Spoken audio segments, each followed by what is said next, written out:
అస్మత్శ్రీ గురుచరణారవిందాభ్యాం నమ. దేవీ భాగవతం ప్రథమ స్కందంలో 4వ అధ్యాయము. మళ్ళీ శౌనకులు అడుగుతున్నారు, ఓ సూత మహర్షి, ఈ పురాణ సంహితను వ్యాసుడి వలన పఠించినటువంటి శుకుడు ఎటువంటి వాడు? వ్యాసుడికి ఏ భార్య యందు ఆ శుకుడు పుట్టాడు? ఆ శుకుడు అయోనిజుడని అరణియందు పుట్టాడని కూడా నీవు చెప్పావు కదా. ఈ విషయంలో మాకు కొంత సందేహంగా ఉన్నది. కాబట్టి శుకుడి జన్మ వృత్తాంతాన్ని మాకు దయతో వివరించు అని, మా సందేహాలన్నీ తీర్చవయ్యా అని చెప్పి శమణకాది మహర్షులు అడిగారు. అప్పుడు సూత మహర్షి చెప్తున్నారు, ఒకప్పుడు సత్యవతీసుతుడైనటువంటి వ్యాస మహర్షి సరస్వతీ నదీ తీరమందు ఒక ఆశ్రమంలో ఉన్నారు. అక్కడ ఉన్నటువంటి 2 గోరువంకలను చూసి వ్యాసుడు చాలా విస్మయాన్ని పొందాడు. ఆ పక్షి పిల్లకు ఇంకా రెక్కలు కూడా రాలేదు, ఈకలు కూడా పుట్టలేదు. ఆ విధంగా చాలా అప్పుడే పుట్టినటువంటి పక్షి పిల్లలు.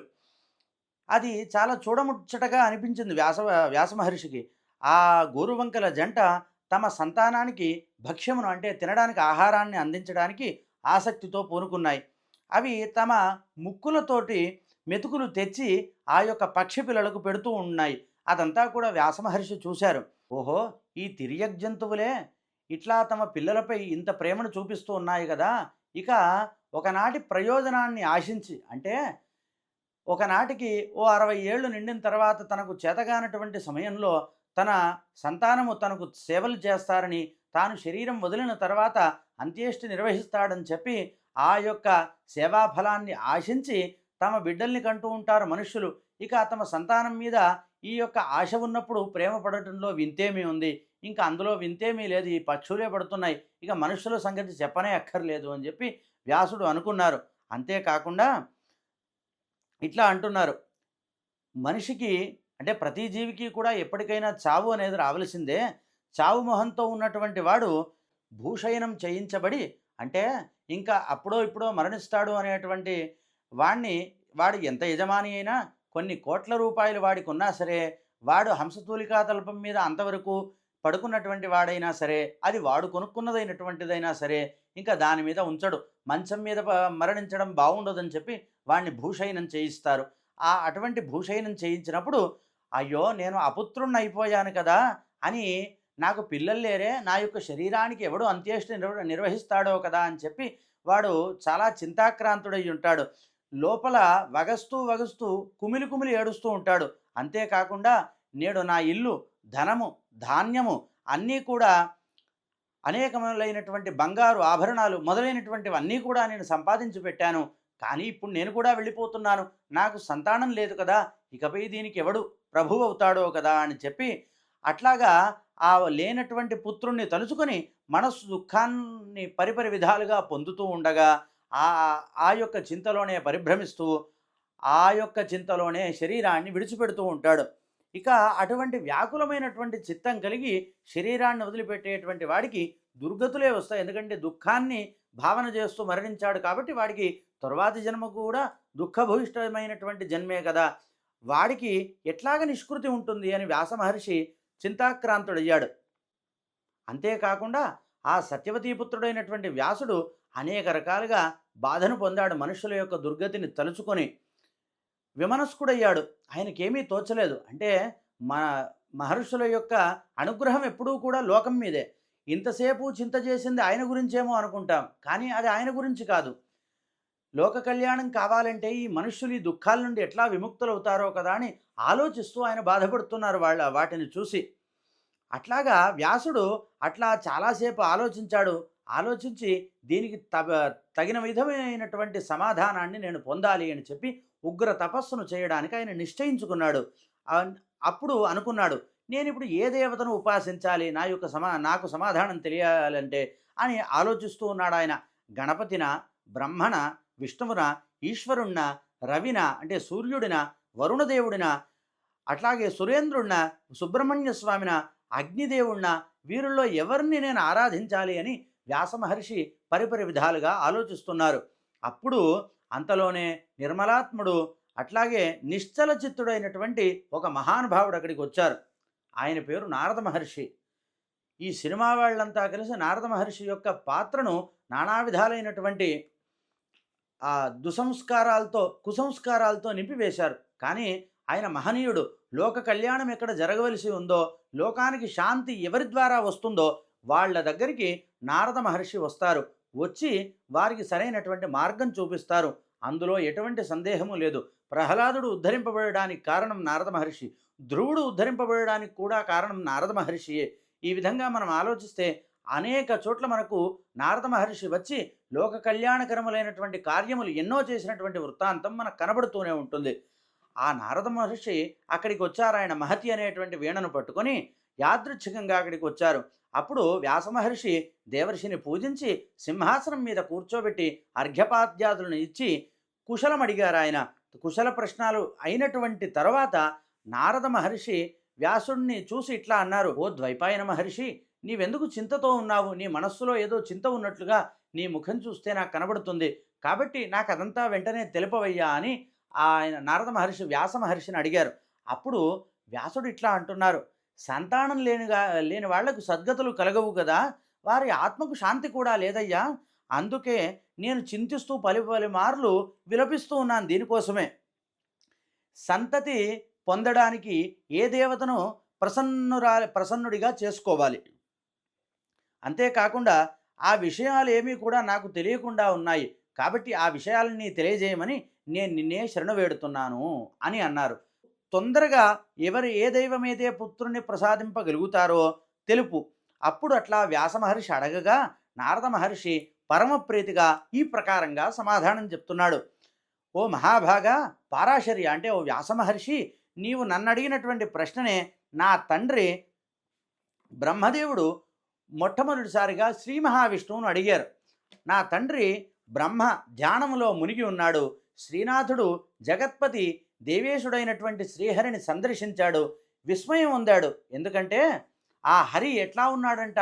చతుర్భుజుడు, శంఖచక్ర గదా పద్మధరుడై ఉన్నాడు. పీతాంబరుడు, కౌస్తుభ మణిప్రభలు దీపిల్లుతూ ఉన్నవాడు. సకలలోక శరణ్యుడు, దేవదేవుడు, జగన్నాథుడు. ఆయన ఎవరి గురించో తపస్సు చేస్తూ ఉండగా బ్రహ్మదేవుడు చూశాడు. అంటే బ్రహ్మదేవుడు ధ్యానంలో మునిగాడు. శ్రీ మహావిష్ణువును దర్శించారు. అప్పుడు ఆ శంఖచక్ర గదా పద్మధరుడైనటువంటి శ్రీ మహావిష్ణువు కూడా ఎవరి గురించో తపస్సు చేస్తూ ఉన్నారు. అలా తపస్సు చేస్తూ ఉన్నటువంటి శ్రీహరిని చూసి ఆ తండ్రి, అంటే నారద మహర్షి చెప్తున్నారు, మా తండ్రి ఆ శ్రీహరిని శరణు వేడుకున్నాడు: ఓ జగన్నాథ, నీవే దేవేశుడవు కదా, సకల లోకాలకు నీవే అధిపతివి. నీకంటే పెద్దవాడెవడో ఉన్నట్లుగా నాకేమీ తెలియదు.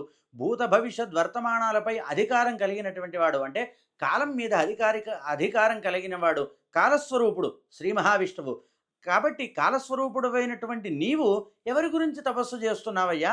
ఏ పరతత్వాన్ని తెలుసుకోవడానికి నీవు ధ్యానిస్తున్నావు? అఖిల జగత్ప్రభుడైనటువంటి నీవే ధ్యానం చేస్తూ ఉన్నావే.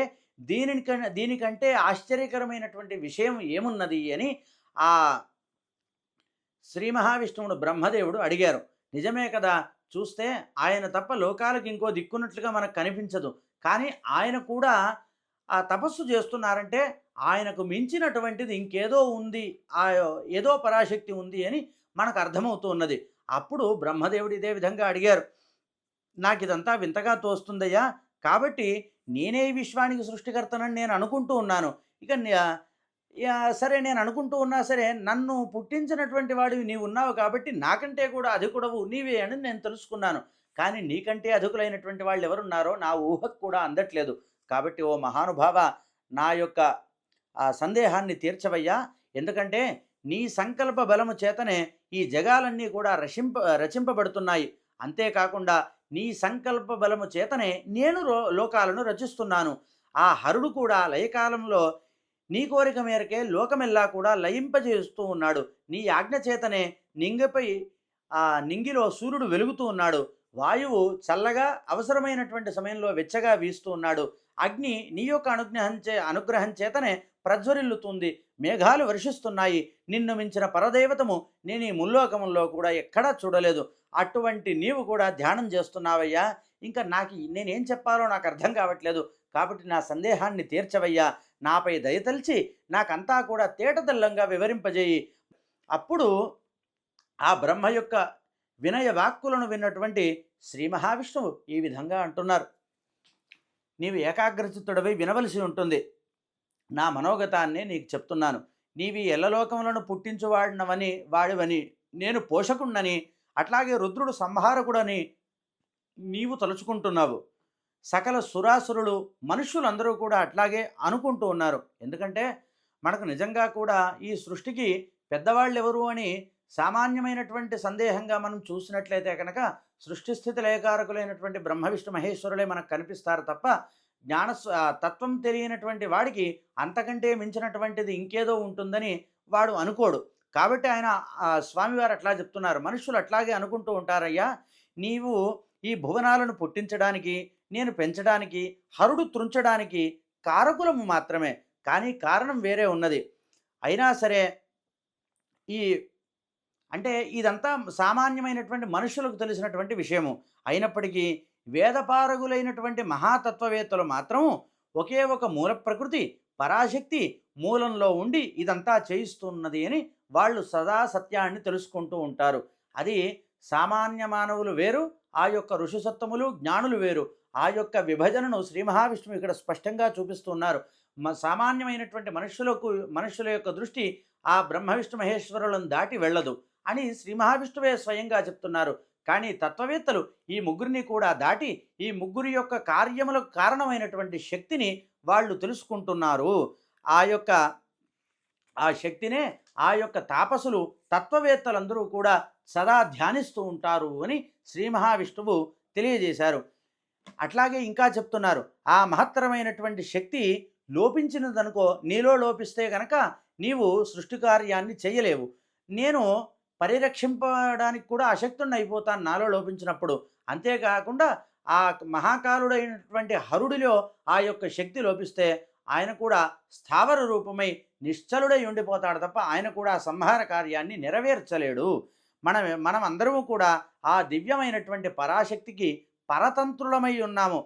అంటే ఆమె యొక్క తంత్రంలో మనం వర్తిస్తూ ఉంటాం తప్ప మనము స్వతంత్రులం కాదు. దీనిని గూర్చి ప్రత్యక్షమైనటువంటి పరోక్షమైనటువంటి ప్రమాణములు ఎన్నో ఉన్నాయి. నేను ప్రళయకాలమునందు పరతంత్రుడనై శేషశయ్య మీద యోగనిద్రలో ఉంటాను. మరల కాలవశుండనై ఒకానొక సమయం వచ్చినప్పుడు మేల్కొంటూ ఉంటాను. అంటే శ్రీ మహావిష్ణువు చేసేటువంటి యోగనిద్ర కూడా అది ఆయన వశంలో లేదని చెప్తున్నారు. ఆయన నిద్రకు వశుడయ్యాడంటే ఆ నిద్రను సృష్టించినటువంటి ఆ మాయాదేవి ఎవరైతే ఉన్నారో ఆ పరాశక్తి ఆవిడకు వశుడై ఉన్నట్టే కదా. ఒకనాటికి లేస్తున్నాడంటే ఆ యొక్క నిద్రాకాలాన్ని ముగించుకొని ఇంకొక కాలంలోకి ఆయన లేస్తూ సృష్టిని మళ్ళీ కొనసాగించడానికి బ్రహ్మదేవుణ్ణి సృష్టిస్తున్నారు. అంటే ఆయన ఆ కాలానికి అట్లా కూడా మళ్ళీ కాలవశుడే అవుతున్నాడు ఆయన.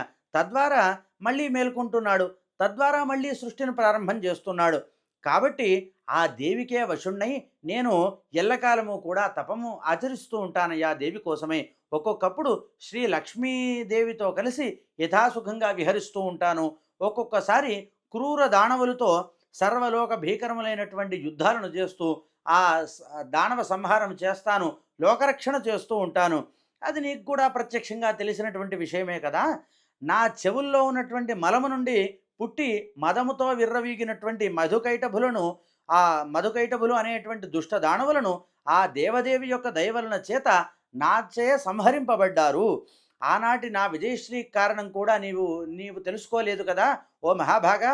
ఆ పరాత్పర శక్తియే దానికి మూల కారణము, అందులో ఎటువంటి సందేహము లేదు. అంటే పేరుకు నేను రాక్షసులను సంహారం చేస్తూ ఉన్నాను, కానీ ఆవిడ యొక్క అనుగ్రహము సంకల్పం చేతనే నేను ఇదంతా చేయగలుగుతున్నాను తప్ప అన్యము కాదు అని చెప్పి వివరించారు. ఇక ఆ శక్తిని గురించి పదే పదే ఎందుకు అడుగుతావు, నేను ఎంత చెప్పినా ఇంకా మిగిలిపోతూనే ఉంటుంది. ఆమె ఇచ్ఛ చేతనే నేను మొట్టమొదటగా మణిద్వీపములో స్త్రీ రూపంలో ఉండి అనంతరము సముద్రంలో పుంరూపుడనై విష్ణుడనై విహరిస్తూ ఉన్నాను. అంటే మనము మణిద్వీపము అమ్మవారు అనేసరికి ఒక సగుణ స్వరూపాన్ని మనం ఊహిస్తూ ఉన్నాం కదా. ఆ సగుణ స్వరూపంలో ఉన్నటువంటి శక్తి, తర్వాత వైకుంఠంలో జన్మించినటువంటి పుంరూపాత్మకమైనటువంటి శ్రీ మహావిష్ణువు, ఆ రెండూ ఒక్కటే. ఆ రెండిటికీ కూడా అందనటువంటి పరదేవత ఇంకొకటి ఉన్నది. అయితే ఆ పరదేవతనే మనం సగుణంలో చేసినప్పుడు మణిద్వీపంలో ఉన్నటువంటి రాజరాజేశ్వరిగా, వైకుంఠంలో ఉన్నటువంటి విష్ణువుగా మనకు కనిపిస్తూ ఉన్నప్పటికీ ఈ యొక్క రూపానికి కూడా అతీతమైనటువంటి రూపము ఆ యొక్క పరాశక్తిది అని ఆ శ్రీ మహావిష్ణువు మనకు తెలియజేస్తూ ఉన్నారు. ఆ తల్లి దయ వల్లనే కదా యుగయుగంలో కూర్మవరాహ నారసింహాది అవతారాలన్నీ కూడా నేను ఎత్తుతున్నాను. ఈ తిర్యగ్యోనులయందు పుట్టడానికి ఎవడైనా ఒప్పుకుంటాడా అంటే, ఈ మత్స్యము, కూర్మము, వరాహం మొదలైనటువంటి యోనులయందు పుట్టాలని ఎవరికైనా ఉంటుందా? నాకు మాత్రం ఎందుకుంటుంది? కానీ లోకరక్షణ నా బాధ్యత కాబట్టి నేను పుడుతూ ఉంటాను. ఆ పుట్టడానికి కారణమైనటువంటి మహాశక్తియే ఆ పరాశక్తి. ఆవిడ్నే నేను తపస్సు చేత ధ్యానిస్తూ ఉన్నాను. మునుపొకప్పుడు నీవు చూస్తూ ఉండగానే వింటి అల్లెత్రాడు అంటే ధనుస్సు కట్టినటువంటి తాడు చేత నా తల తెగిపడింది నీకు గుర్తుండే ఉంటుంది. శిల్ప నిపుణుడైనటువంటి త్వష్ట వెంటనే గుర్రము తల తెచ్చి నా మొండానికి అతికించాడయ్యా. అప్పటి నుంచి నన్ను హయగ్రీవుడు అన్నారు. ఆ విషయం కూడా నీకు తెలిసిందే కదా. ఇదంతయు కూడా లోకంలో తెలిసినటువంటిదే కదా. కాబట్టి నాకు స్వాతంత్రమే ఉంటే గనక ఆ విధములైనటువంటి నా తల ఎందుకు తెగిపోతుంది? నేనెందుకు గుర్రపు తల అతికించుకుంటాను?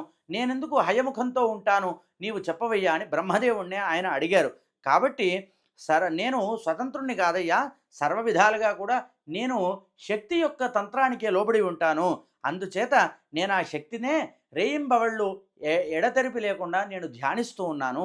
అంతకు మించి నాకేమీ తెలీదు అని ఈ ప్రకారంగా శ్రీ మహావిష్ణువు బ్రహ్మతో పలికాడు. అంటే ఈ విధంగా చెప్తున్నప్పుడు శ్రీ మహావిష్ణువు యొక్క శక్తిని మనమేం తక్కువగా ఊహించుకోవలసినటువంటి అవసరమేమీ లేదండి. ఎందుకంటే శాంతాకారం భుజగశయనం పద్మనాభం సురేషం విశ్వాధారం గగనసదృశం మేఘవర్ణం శుభాంగం.